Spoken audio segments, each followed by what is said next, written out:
La clave es presentado por Tigo. En Tigo, el centro sos vos. Tupiru Villá, 22 años llenando tu hogar de felicidad.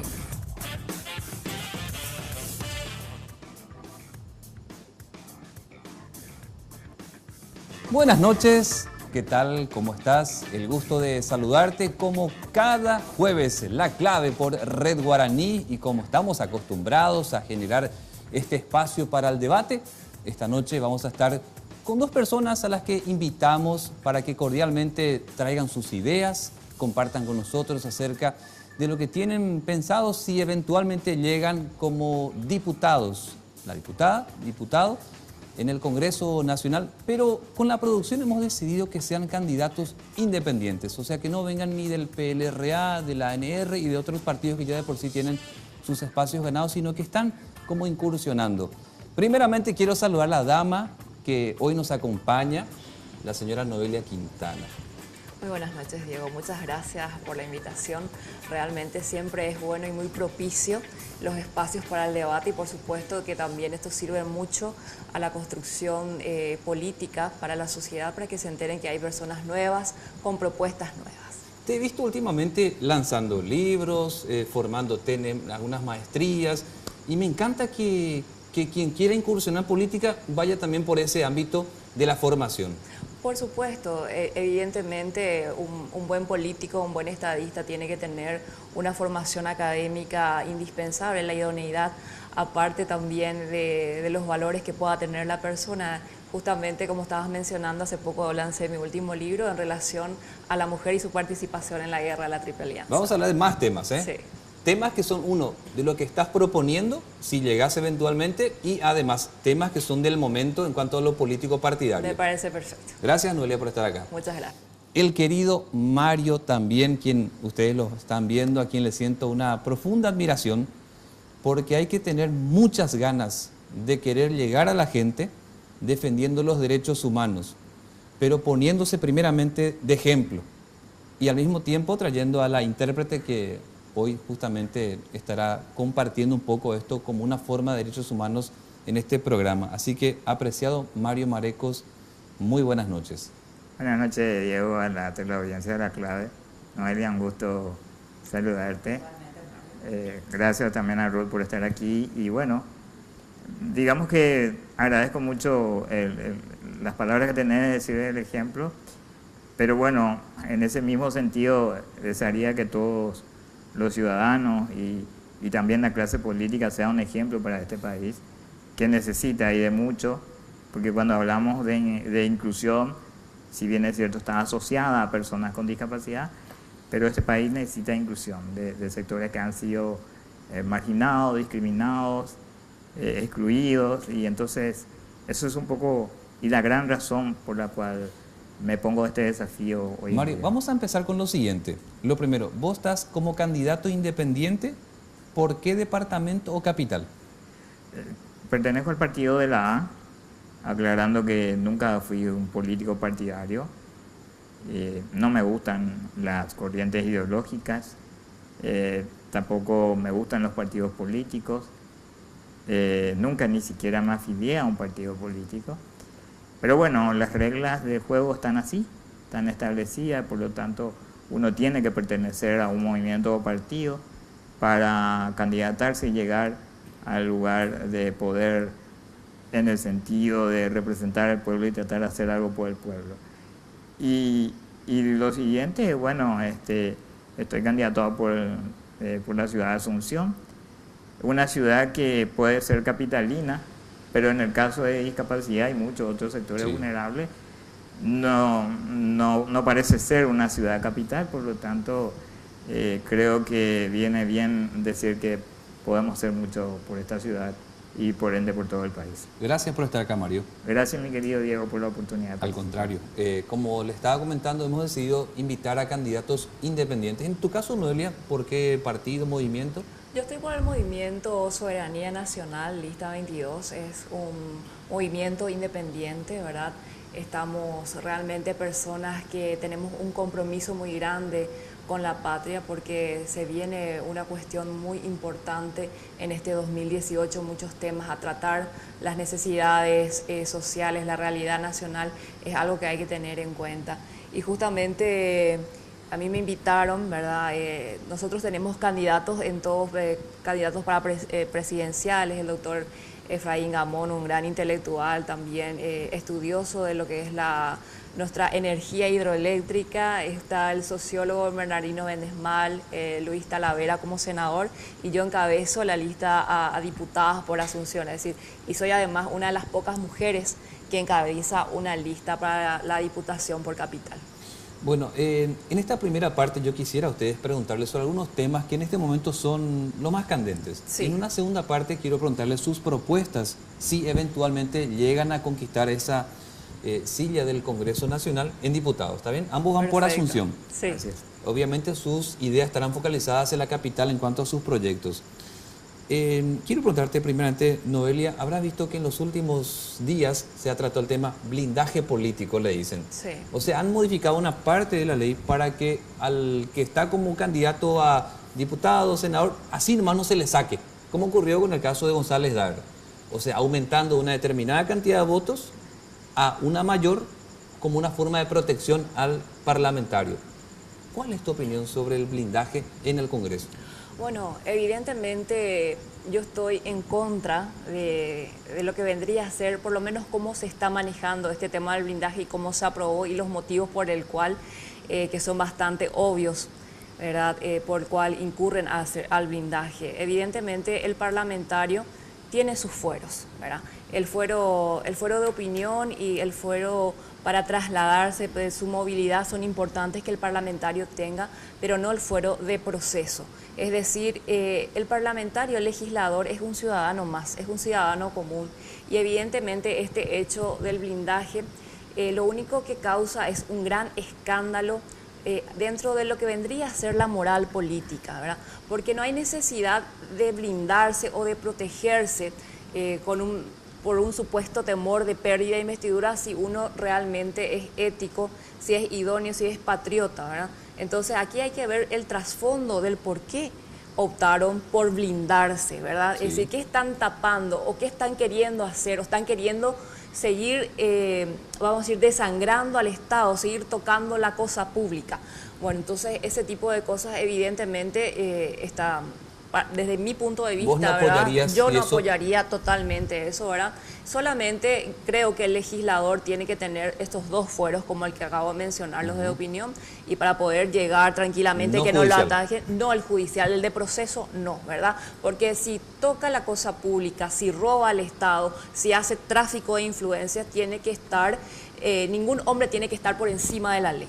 Hay que respetar la Constitución Nacional. Mario, en tu caso, vamos a suponer, entras, sos diputado ya, y surge una iniciativa como esta que se está dando. ¿Cuál sería tu postura en lo que se conoce como blindaje político que estamos escuchando mucho? Asociando a lo que es discapacidad, yo te diría que el acto criminal que realizó el Congreso Nacional, si pudiéramos llamarle Congreso Nacional a esto, yo creo que es una casa de payasadas, ¿no? Yo lo único que diría es que esto es una discriminación, absolutamente una discriminación. ¿En qué sentido una discriminación? Porque digo, yo como ciudadano común, alguna vez la justicia me da una sentencia por haber robado una gallina y sin dar muchas explicaciones, estoy adentro. O porque alguien tiene más dinero y digo, sí, él robó la gallina. Sin embargo, a esta gente a quien se conoce que cometen delitos, se sabe que hacen delitos, se lo permite primeramente y en segundo lugar ellos se autopermiten hacer este tipo de cosas. Por lo tanto, el día que yo esté en el Congreso, definitivamente vamos a plantear un proyecto de derogación y bueno, hacer que esto sea mucho más duro para aquellos que se intenten apropiar de la Constitución Nacional, que al final, cuando uno mira la Constitución Nacional, lo que uno tiene que entender perfectamente y asumir es que es la esencia del pueblo paraguayo. La Constitución Nacional nos permite y nos da la oportunidad de poder tener derechos y al mismo tiempo obligaciones. Y esto es absurdo. Esto es como que yo diga, y con todo respeto, que yo estoy sentado de balde en silla de ruedas y después termina el programa y me levanto a caminar. Una incoherencia absoluta. Así, me dicen que tenemos 2 minutos antes de la pausa, ¿verdad? Para ir al corte y después volver con otros temas ya de sus propuestas. Brevemente, Noelia, si se da con tu periodo legislativo esto de que quieren hacer la enmienda para lograr una reelección presidencial, ¿cuál sería tu postura? Una enmienda. Bueno, evidentemente nuestra Constitución Nacional tiene algunos artículos que tienden a la mala interpretación y deberían de ajustarse. Es como una cédula vencida que hay que ir renovando y hay que ir actualizando para las circunstancias sociales. El tema no es que estaría yo en contra de que se toque ciertos artículos o que se revise la Constitución Nacional, sino en la forma, ¿verdad? Eso es lo que yo ¿Pero debería estarías cuidar. en contra de una reelección presidencial? Dentro de una reelección, no, totalmente en contra de eso. En tu caso, Mario, ¿cuál sería tu postura si se trata, siendo vos diputado, reelección presidencial?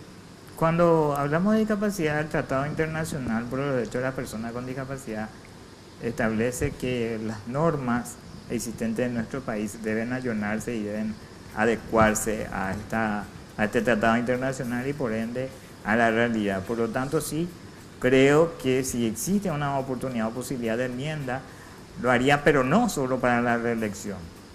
Veríamos muchas cuestiones de fondo y de forma, pero que no son muchos, ¿verdad? En ese sentido, sí.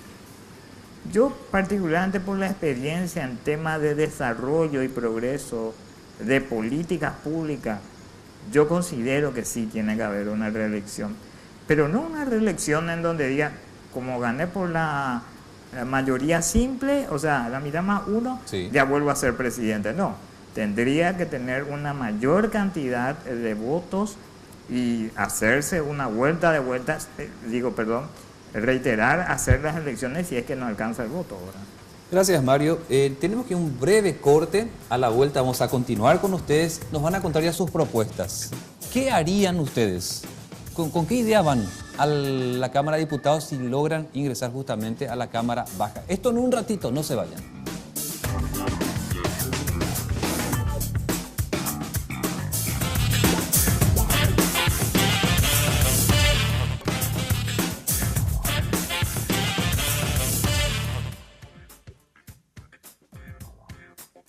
Solo contigo tenés las mejores ofertas en smartphone. Visita cualquiera de nuestras tiendas Tigo o ingresa a www.tigo.com.py, donde encontrarás los mejores descuentos para vos, porque en Tigo el centro sos vos.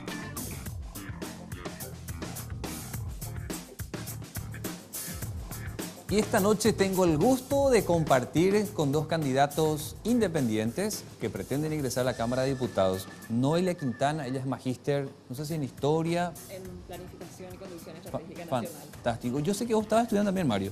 ¿Qué vos estabas estudiando? Ciencia de la comunicación. Querías ser periodista también, ¿verdad? ¿Y qué tal para la locución vos? Bien. No sé, nada puede decir que estoy bien. Vamos a hacer un casting. Pero ahora quiere entrar en la Cámara de Diputados. Sí, y creo que me ayudó ese estudio también para poder entrar ahí. Fantástico. Y ciencia de la educación pedagógica.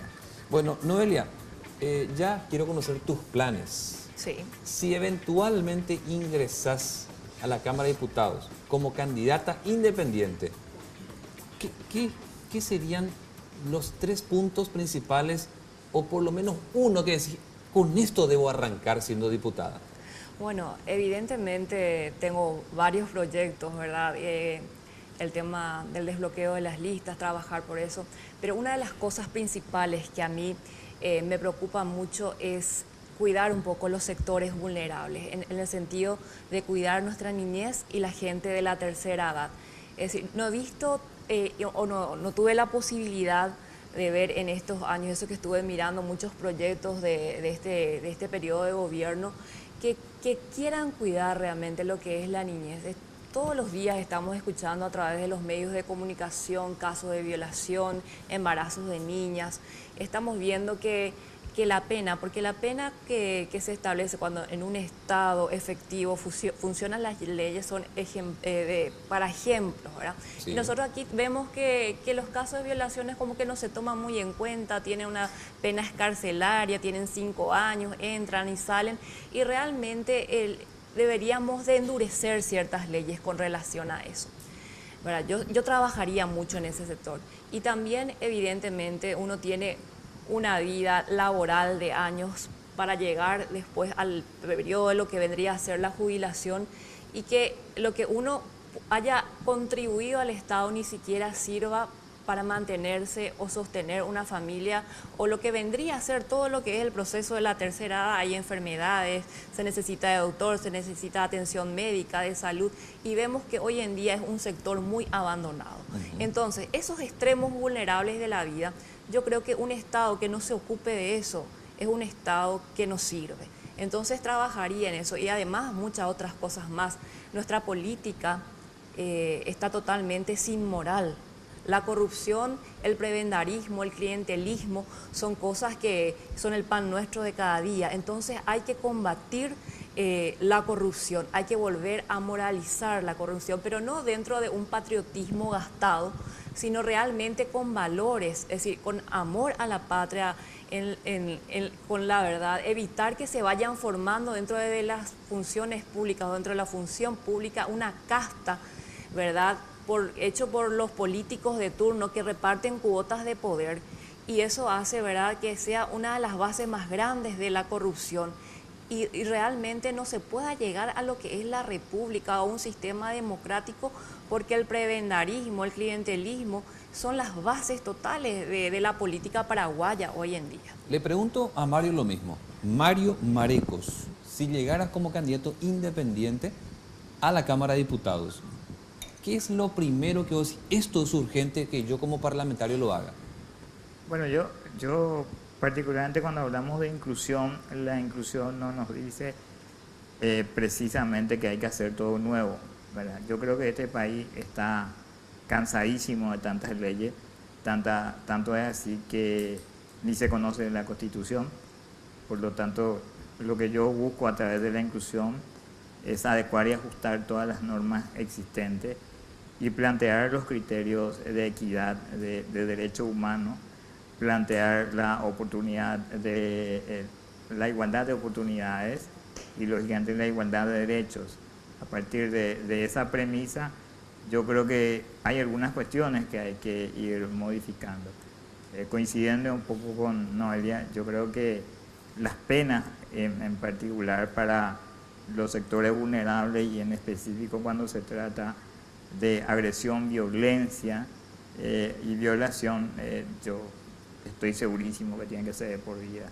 Yo creo que el ser humano que quiere agredir a otro, evidentemente como mínimo o tiene alguna limitación o definitivamente no considera al otro Mario, como ser humano. ¿alguna vez leí una estadística que dice que en nuestro país entre el 10 al 12% de la población tiene cierto tipo de discapacidad? Y te cuento un dato más. Yo tengo un hermano, que es el tercero de la familia, que él tiene un tipo de discapacidad. Y nos costó cuando era niño su acceso a la educación, por ejemplo. Hoy día parece como que más accesible la educación pública, incluso a quien tiene un tipo de síndrome, enfermedad, etcétera, etcétera. Si vos llegaras a diputado y desde esa visión que tenés de los derechos humanos, ¿cómo harías para que esos chiquitos que muchas veces parece que son desplazados en educación ya no lo sean? Si bien es una tarea del Ministerio de Educación y Ciencias, desde tu condición de diputado, ¿cómo harías? Bueno, en realidad es una cuestión muy complicada y compleja, porque cuando hablamos de discapacidad, esto se traduce en principio por una limitación actitudinal que tenemos como sociedad y como Estado. Entonces, eso complica muchas veces la manera como uno tiene que abordar, la manera que la mayoría piensa, ¿verdad? Pero si la Constitución es clara y las leyes establecen de que todos tenemos derecho a la educación, por ejemplo, sin duda alguna que lo que hay que darles es herramientas en donde quienes van a ejecutar esa política pública interpreten cómo deberían hacer el trabajo de la inclusión, en este caso de personas con discapacidad. Sin antes decirte que no es una cuestión absolutamente rara, por decir así, cómo vamos a incluirle. Es más bien una cuestión de voluntad y de desprenderse de esa creencia que aquel que es diferente será que va a poder hacer lo mismo que yo hago, ¿verdad? ¿Vos te sentís capacitado para ser diputado? Totalmente, totalmente. ¿Y en tu caso, Noelia? Pero por supuesto ¿No le que tenés sí. miedo a los grandes partidos? No, por supuesto que no, ¿Y ¿verdad? qué pasa con estas figuras que están apareciendo del ámbito musical, por ejemplo, que también quieren ser parlamentarios y que están, creo yo, en todo su derecho? Bueno, la Constitución habilita, ¿verdad?, que cualquier paraguayo que cumpla los requisitos, bueno, puede candidatarse, ¿verdad? Pero vamos a decir que la política necesita de gente preparada, porque imagínate que existen necesidades, problemas sociales, que hay que dar una solución, hay que conocer la realidad nacional, porque el Parlamento es muy importante, porque ahí se diseñan todas las políticas sociales y económicas Pero mira para que el te puedes país. sentar con nadie en la cachorra vos. Y bueno, eso sería realmente muy grave, ¿verdad? ¿Grave sería eso? Gravísimo sería, porque el tema es que no es que hay un desprecio mío en contra de ella, sino que el tema es la ubicación, ¿verdad? Ella más bien está, vamos a decir, para escenarios de entretenimiento, que el ser humano también tiene esa arista, ¿verdad? Sí. Que es muy bueno, ¿verdad? Pero no creo que sea para un escenario político, ¿verdad? Porque yo no sé, ¿verdad? No la veo muy capacitada para tomar decisiones que impliquen el bienestar y lo que vendría a ser la función misma del Estado, que es el desarrollo del bien común. Es decir, no creo que ella esté preparada para lo que es políticas de desarrollo nacional o políticas de defensa nacional, que realmente son el norte, ¿verdad? Lo que la política quiere llegar, que es resolver el problema de los demás. Entonces, en mi opinión, no, ella no debería de pasar eso. Y no solamente ella, ¿verdad? Ya tenemos varios ejemplos dentro de la política paraguaya de los resultados de estas personas que han salido de este ambiente de la farándula. Vemos, me disculparán la sinceridad, ¿verdad? Pero el señor intendente de Asunción, vemos una gestión realmente mediocre, ¿verdad?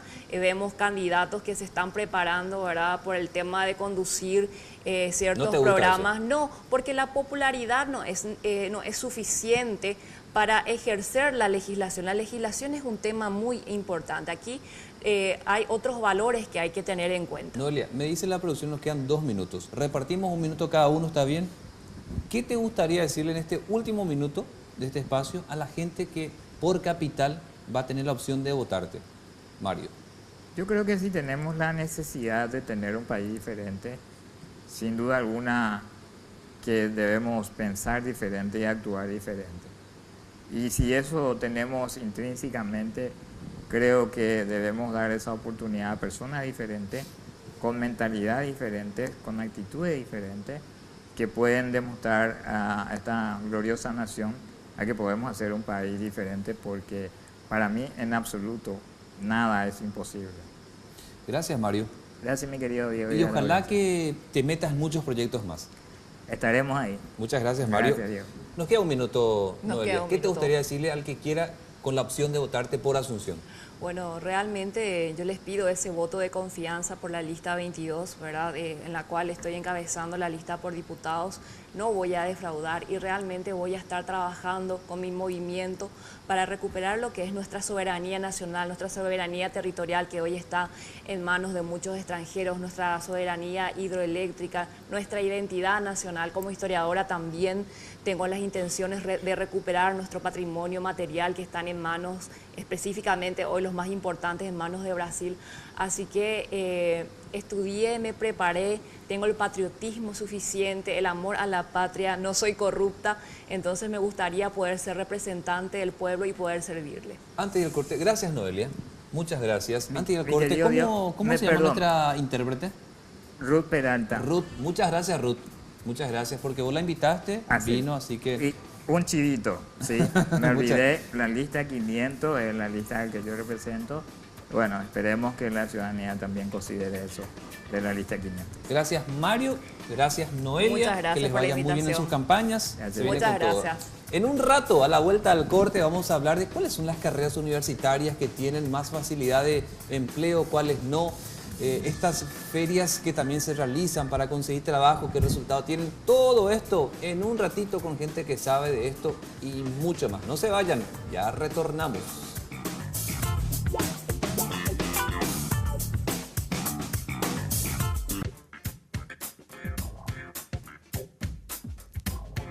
Tupy Electrodomésticos te espera en su horario de shopping de lunes a viernes de 7 a 20 horas, sábados de 7 a 18 horas y los domingos de 11 a 17 horas en Avenida Boyaní, esquina Músicos del Chaco. Teléfono 569-9000. También puedes hacer tus compras a través de la página web www.tupy.com.py.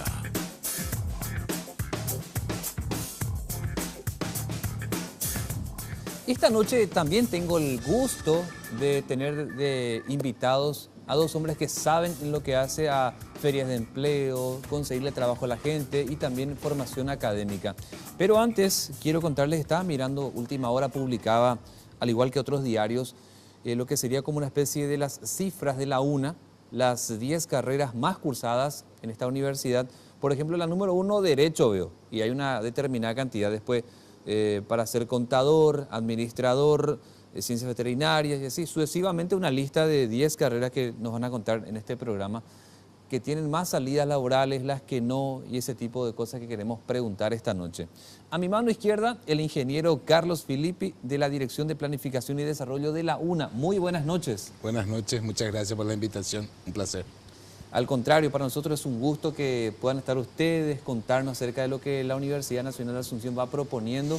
Y acá tengo una lista de 10 carreras. Sí. ¿Vos tenés algo parecido a eso, director, para darnos unos detalles? Sí, cómo no. A ver, contanos, por favor. Con relación a datos actualizados del año 2017, ¿verdad? Sí. Podemos observar que los matriculados por instituciones, o sea, las carreras en las cuales hay mayor cantidad de alumnos, las facultades, son las de Derecho y las de Ciencias Económicas. O sea, la gente quiere ser abogado. Quiere ser abogado, quiere ser economista o trabajar en administración, y le siguen inmediatamente las facultades Politécnica y de Ingeniería. Pero tan así es, director. La gente tiene la impresión de que quiere ser, de que tiene salida rápida, que va a ganar más plata, va a tener prestigio, no sé. Abogado es la opción número 1. Sí, sin duda y de lejos. Es la opción número 1 para nuestros jóvenes, ¿verdad? Justamente comentábamos con el señor viceministro que que hay una serie de aspectos que intervienen en esta decisión y que seguramente nos van a ayudar a clarificar por qué ocurren estas cosas. Y ya quiero saludarle al señor Enrique López Arce, de la Dirección Nacional del Empleo. Antes de saludarte, hablábamos entre colegas, decíamos, cuando uno supone que va a una actividad donde hay feria de empleo, propuesta de trabajo, lo primero que te viene a la cabeza es Enrique López. Increíble, es como la persona adecuada para ese tipo de trabajo, por la promoción, las actividades, etcétera, etcétera, etcétera. Eso quería comentarte, así que buenas noches y gracias por estar acá. Un verdadero gusto poder estar con ustedes en algo que nos atañe a todos y bueno, feliz de compartir la mesa contigo, Diego, y también con un representante de alto nivel de una casa de estudio que hay que decir emblemática y que siempre ha brindado luz, como es la Universidad Nacional. Encima, tener en la misma mesa un exdirector de Estadística y Censo encima para mostrarnos los números también es muy meritorio. Entonces, sí, Carlos, un gusto también compartir contigo, ¿verdad? Bueno, Enrique, siempre tenemos como motivo en las ferias de empleo. Este año, ¿cuántas ya hicieron? ¿Qué se viene? Bueno, este año hicimos 4. El día de mañana tenemos una más. ¿A qué hora? Es de 8 a 1 de la tarde, sí, en Perú, esquina Río de Janeiro, y tiene que ver con una característica de nuestra capital, que al igual que otras capitales del mundo, empieza a tener cada vez más lugares o más empresas que abren de madrugada, ¿verdad? Un ejemplo es este canal, ¿verdad? Sí. Aquí se trabaja las 24 horas. Así mismo. Ahora, otros ejemplos son farmacias que de repente están de guardia, sí, y que necesitan personas, sanatorios necesitan también hablemos de locales gastronómicos, o sea, le habrá pasado a ustedes que van con la familia o viernes o sábado y encuentran que no hay lugar, tenés que esperar parado, o te va con el auto porque tenés criatura chica y querés esa famosa cajita que se da solamente con el auto y bueno, esperá unos cuantos minutos. Estamos hablando de supermercados que abren las 24 horas, estábamos hablando de industrias, ¿verdad? Que trabajan también en el sector noche, estamos hablando de estaciones de servicio que abren hasta la medianoche y bueno, nuestra obligación es ayudar a las empresas formales y bueno, ayudar al buscador de empleo y el día de mañana se encuentran en algo que se llama ferias de empleo, una política activa del Para empleo. cerrar ese tema nomás, Sí. mañana entonces a partir de qué hora hasta qué hora y focalizado qué estaba. Personas que tengan disponibilidad de horario nocturno, personas que no tengan problema en trabajar hasta la medianoche, están invitadas a Perú, esquina Río de Janeiro, oficinas de empleo del Ministerio del Trabajo, tienen que traer su cédula desde las 8 hasta la 1 de la tarde, 140 vacancias de 10 empresas. Fantástico, ¿eh? Ojalá que les vaya bien. Ese dato es importante, director, porque muchas veces cuando me toca a mí por el canal ir justamente como parte cronista, veo muchísima gente con carpetas en mano. Un detalle que es muy importante, creo que a no perder de vista, es que han facilitado mucho eso de que no traigas tantos papeles, sino que con lo que tenés, vení. Y ya deja tus datos. Pues yo recuerdo al inicio, muchos años atrás, cuando se hacía esto, te pedían demasiados papeles que al final uno desistía otra vez de ir porque no tengo mi fotocopia de cédula, mi título, etcétera, etcétera. Y no se iba nomás a traer finalmente porque no tenía todos los papeles a mano. Nosotros tenemos la política pública de 0 papeles. No podés castigar al buscador de empleo pidiéndole fotocopia, haciéndole que llenen documentos. No, hoy nosotros le hacemos el currículum electrónico porque el buscador no tiene por qué tampoco ser un experto. Para eso está la Oficina de Empleo del Ministerio del Trabajo. La primera parte se le llena el currículum, la segunda parte los encargados de tomar la decisión de quién queda o quién no queda en el empleo son los que le toman una entrevista, cosa que no conseguiría si fuera por su cuenta. Si fuera por su cuenta dejaría el currículum en recepción y no llegaría al gerente de recursos humanos que sí van a encontrar el día de mañana. Quiero pasar de vuelta al ingeniero. Ingeniero, estaba mirando las estadísticas que nos daba el ministro del Trabajo que nos decía que en nuestro país hoy día hay 6% de desempleo. Obviamente después hay otros tipos de desempleos, el subempleo, etcétera, Claro. que hacen un número mayor. Sí. A la pregunta del Zócalo que hemos puesto, director, ¿qué respuesta usted le da? ¿Hay salida laboral para profesionales? Sí, absolutamente, es así. ¿Pero acá en Asunción nomás? No, en todo el país y en todo el mundo. O sea, hoy el mundo del trabajo exige un personal más calificado, exige un personal con capacidad de tomar decisiones, exige una persona incluso capaz de dirigir equipos, de trabajar en equipo. Y la formación universitaria tiene un enfoque más integral, es decir, tenemos carreras técnicas en las cuales se forman personas con perfiles para hacer un trabajo concreto, pero para un profesional que estudia 6 años en la Universidad Nacional, por ejemplo, viene con un bagaje de una serie de conocimientos y de experiencias que le permite enfrentar situaciones incluso para las cuales no está preparado, es decir, no está concretamente preparado. La gente busca a los profesionales no solamente por su perfil técnico, sino porque puede dirigir a otros, porque puede resolver situaciones incluso imprevistas, y esa es un poco la filosofía de formación integral que manejamos en la Universidad Nacional. De lo que estás notando, si bien no te pregunté antes para tal vez prever con alguna estadística, ingeniero, ¿cuáles son las carreras que ya de a poco, por la misma gente, Sí. el que quiere postular, ya está siendo desechada? Hay una carrera X que vos decís, bueno, la gente ya no está apostando por esa carrera y la está dejando de lado. Ya, bueno, tenemos ciertas carreras que lentamente han ido disminuyendo en el tiempo. La odontología es una de ellas. ¿Es verdad? Sí. ¿Bajó, pero por qué? En los últimos 5 años ha bajado considerablemente la cantidad de interesados en esa carrera. Y va subiendo, y eso es importante, el interés en las carreras técnicas. Pero se mantiene como una suerte de constante que seguro va a requerir una investigación más profunda. El interés por el derecho como la carrera que más atrae la atención de los jóvenes, Y en segundo término, los relacionados con la administración en ciencias económicas, para seguir después con los temas técnicos. No estoy las viendo, ingenierías. ingeniero, las carreras que forman parte de la Facultad de Filosofía. Yo vengo de la UNA. Claro. Por ejemplo, ahí teníamos ciencia de la comunicación, psicología, Ah. historia, filosofía, letras. No veo que sea el atractivo acá ninguna de ellas. Vamos, en proporción del total de alumnos de la UNA, forman una minoría realmente esas carreras, las carreras que están relacionadas con la Facultad de Filosofía. Son una minoría importante, pero después de la pausa vamos a buscar aquí alguna información, a ver si están subiendo o bajando en cuanto a la cantidad de interesados que se presentan. Bueno, vamos a un breve corte. Hoy tengo el gusto de estar con dos caballeros que saben mucho de cómo se consigue trabajo y formación académica y hablamos de otras estadísticas más. Seguimos en La Clave, no se vayan que ya regresamos.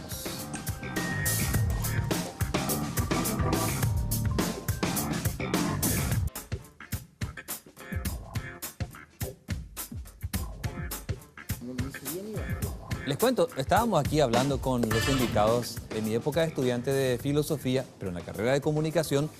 En el examen de ingreso, quien de pronto no entraba a ponerle a psicología, que era la que se quería en una cantidad mayor, comunicación también, de aquellos que no accedieron, elegían finalmente filosofía, Claro. que es la que nunca se lograba por cuenta propia llenar el cupo. Llenar el cupo. ¿Cuál es hoy día la realidad, ponerle en lo que hace a las ciencias y las humanidades? Ya, bueno, en términos de la población total de la Universidad Nacional, tenemos que la Facultad de Filosofía, con todas sus carreras, Sí.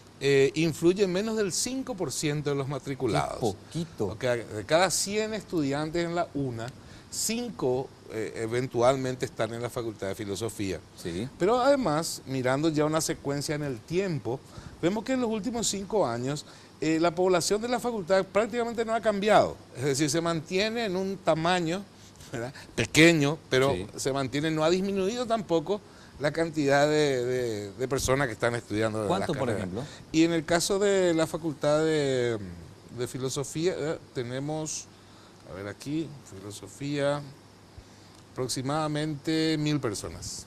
Aproximadamente. 1000 personas. En la suma 1000 total de todas alumnos. las carreras. 1000 alumnos, sí, en total.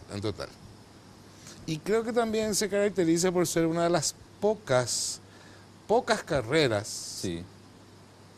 No, al final hoy en día ya, como casi todas, son las damas quienes en mayoría acuden a la... Es un fenómeno que observamos en todas las carreras.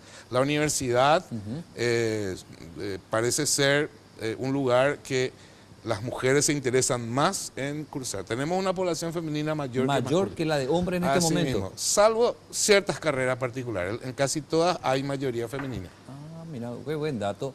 En la docencia, ¿cómo estamos? En la docencia tenemos hoy en día un plantel de más de 9000 docentes y la proporción es 50-50. Pero como aproximadamente. estudiantes, De, eso ya no les compete a ustedes. estudiantes de, como Que para la enseñar. docencia, como para enseñar. Bueno, ¿O ya les compete a otra nosotros- institución como el ICE, por ejemplo? Sí, más para la formación de profesores. Lo que tenemos nosotros son cursos de posgrado en didáctica universitaria. Es decir, son profesionales en general que desean enseñar en la universidad, ¿verdad? Le pregunto algo. ¿De qué le sirve al que estudió una maestría tener el título de magíster en la carrera que eligió? ¿De qué le sirve para lo laboral? Bueno, miremos en los sistemas formales de acceso, por ejemplo, a proyectos internacionales o proyectos del Estado, hay una escala de calificación donde al tener un posgrado tiene unos puntos concretamente. Uno quita ventaja al tener esos puntos. Sí. En cuanto a participar, por ejemplo, en concursos dentro de la universidad para enseñar, ¿Te da peso? sí, absolutamente, y peso muy importante. Pero en el sector privado. En el sector privado tendríamos que preguntarle al profesor. Le a ver qué traslado. nos dice. Imagínate, vengo con mi título de magíster en lo que sea, en lo que sería el área que yo elegí. Me voy a un sector privado. Imagínate ¿Me que... da peso o no? Claro, no solamente hoy estamos viendo currículos muy preparados con una maestría, sino de repente con 2. O sea, puestos gerenciales hoy en empresas privadas que no tengan una maestría prácticamente no Porque hay. son caritas las maestrías. Absolutamente, y también hay que decir de que las posiciones gerenciales tienen los mejores salarios del Paraguay. claro. Entonces, lo que hay que entender muy bien, Diego, es que a mayor capacitación, a más años de estudio, y esto es una premisa científica, hay mejor empleabilidad. Ahora, a mí me parece demasiado interesante también resaltar un poco lo que estaba mencionando. Te tiro dos números para que podamos irnos hacia ahí. A ver. 2.778 abogados a nivel país Sí. recibió el Ministerio de Educación y Ciencia para validar los títulos. 2.778 abogados. Imagínate a nivel país, pero ¿hay público mercado y para privado. ello? Ya te respondo. ¿Sabes cuántos ingenieros electrónicos? A ver, me imagino yo que no pasa de 100. 80. Universidades privadas y públicas. Ahí viene bien tu pregunta, porque te digo lo siguiente, estamos en la cuarta revolución industrial.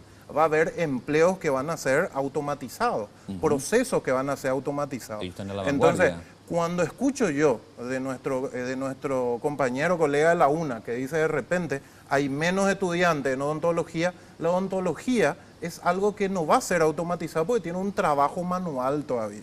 Ahora, respondiendo a tu pregunta, en Paraguay, al igual que en otras partes del mundo, hay libertad de elegir lo que vos quieras, pero la decisión de qué carrera vas a tomar tiene que ser una decisión súper pensada, porque vas a cambiar de empresa, vas a cambiar de salario, pero tu carrera te va a acompañar toda tu vida. Entonces, tiene que ser muy pensada. Lo que decimos nosotros hoy es 2.778 abogados se recibieron en el 2015. ¿Y trabajan en lo suyo, licenciado? Es una buena pregunta. Lo que yo te puedo decir de nuestra experiencia de 2 años, y algo validado con, por ejemplo, que conversamos mucho con el presidente del Colegio de Abogados, es que muchos de esos ciudadanos específicamente no llegan a trabajar porque no les explican en el inicio de la carrera que la carrera de Derecho es una carrera liberal o de autoempleo. ¿Qué significa eso? Hay carreras en las cuales yo voy a generar mi propia empresa. O sea, de los abogados del estudio que tenemos nosotros, 80% va a tener que generar su propio estudio jurídico. ¿Qué significa eso? Que los primeros 2 años, mientras consigo el cliente, voy a tener que solventar eso. Y hay muchos jóvenes que son estudiantes que no se les dice eso. Hay otras carreras también, por ejemplo, nutrición. El nutricionista va a tener que poner su consultorio, ¿verdad? Odontología. El psicólogo va a tener que... Hay un porcentaje que entra. Bueno, en el caso de los abogados, el porcentaje que el mayor empleador de los abogados es el Poder Judicial y el Ministerio Público. A mí me costó muchísimo una vez conseguir plomero. De verdad. Con el tema de los oficios, ¿cómo estamos? Bueno, déjame desdoblar tu pregunta. Voy a desdoblar sobre cuáles son los empleos más solicitados a nivel profesional y también a nivel, digamos... Por lo menos 5, cítame. Bueno, te digo ahora y cómo va a cambiar en 10 años, cuál es nuestra percepción. En primer lugar, hoy tenemos una gran necesidad todavía, los mayores generadores de empleo a nivel profesional son las carreras administrativas, llámese administración, contabilidad, marketing. Pero tenemos un embudo laboral. ¿Qué significa un embudo laboral? Que todo el mundo quiere ser oficinista y hay una gran cantidad, ya lo decía nuestro representante de la UNA, que estudia carreras administrativas. Entonces, son los mayores generadores, pero la oferta es mucho mayor que la demanda. Entonces, ahí es donde tenemos que analizar otras carreras, como por ejemplo, en primer lugar, el comercio internacional, hotelería y turismo, y ya está pegándole ahí por el palo todo lo que son ciencias informáticas. En 10 años, esto que está en el 5º lugar, que es ciencias informáticas, va a subir al primero. Cada vez vamos a necesitar más desarrolladores de páginas web, más desarrolladores de aplicaciones de smartphone, más programadores, más ingenieros en informática. En segundo lugar, va a estar ahí nomás todo lo que tiene que ver con energías renovables. Pero respondo a tu pregunta en las personas que no pueden ir a la universidad. Porque eso es importante, Cuando alguien está a punto de salir del tercero de la media, tiene que saber de que hay 3 campos. Uno, ser profesional.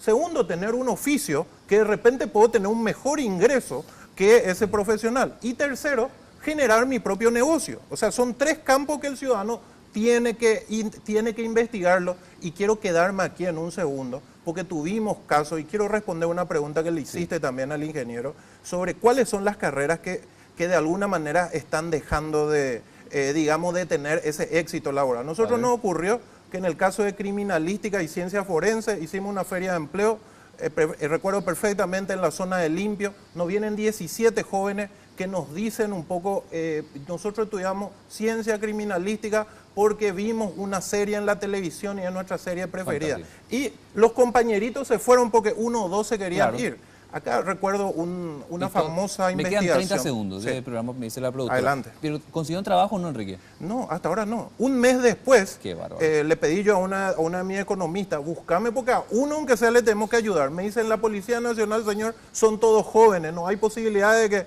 Entonces esos jóvenes, 4 años de su vida, estudiaron una carrera que no tienen No salida recibió. laboral. Lo Qué que pena. queremos nosotros es que esa toma de decisiones tan importante se haga en base a cómo está mi competencia, cuánto voy a ganar, me conviene o no me conviene, y no solamente por un tema empírico. Como siempre, un gusto entrevistarte, Por Enrique. favor. Muchas gracias. Como siempre, un hombre que sabe mucho. Ingeniero, nos estamos Sí, yendo. sí. Nos quedan 30 segundos para cerrar el programa. No, cómo no. Pero va a ser para compartir justamente el hecho de la importancia de la decisión al elegir la carrera.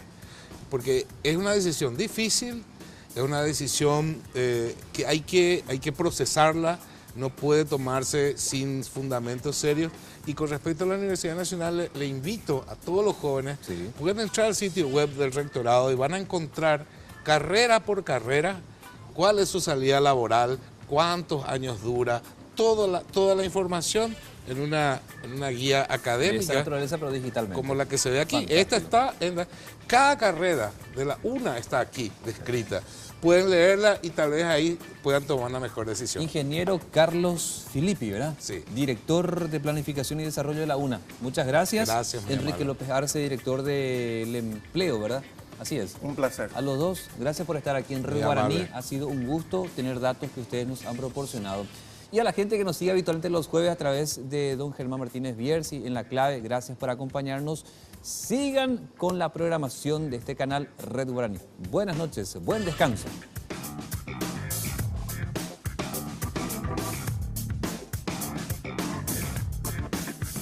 En Tigo, el centro sos vos. Tupir Villar, 22 años llenando tu hogar de felicidad.